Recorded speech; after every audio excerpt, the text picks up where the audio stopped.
ওদের কুরবানিটা ওদের করতে দাও, আমরা বাঁচি। আমাদের আর ঘুম নেই, রাত্রে ঘুম নেই, চিন্তায় মাথা খারাপ হয়ে যাচ্ছে। পশ্চিমবঙ্গের কুরবানি দিতে দিবে না। এবার ভারতের হিন্দুরাই বিপাকে পড়েছে গরু বিক্রি না করতে পারায়। ভারতের হিন্দুদের দুশ্চিন্তায় দিন কাটছে। এবারের কুরবানিতে গরু কুরবানি না দেওয়ায় গরু কিনতে পারছে না মুসলিমরা। এই কারণে দুশ্চিন্তায় আছেন গরু ব্যবসায়ী হিন্দুরা। শুভেন্দু অধিকারী এসে তুই গদিতে বসে আছিস, তুই কি করছিস? মানুষকে এরকম করে তুই হিন্দু ধর্মতে সবকিছু তো নষ্ট করে দিচ্ছিস। ও পুরো গদিতে বসে আছে আর গরিবদের পেটে লাথি মারছে। মুসলিমরা যদি কুরবানি না দেয় তাহলে গরু ব্যবসায়ীরা কিভাবে গরু বিক্রি করবে?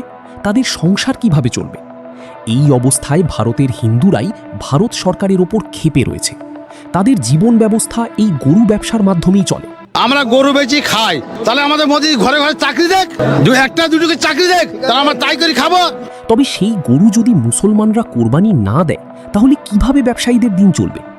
এমন সিদ্ধান্তকে পশ্চিমবঙ্গের হিন্দুরা তীব্র নিন্দা জানায় এবং মোদী সরকারকে গরু কিনতে বলে।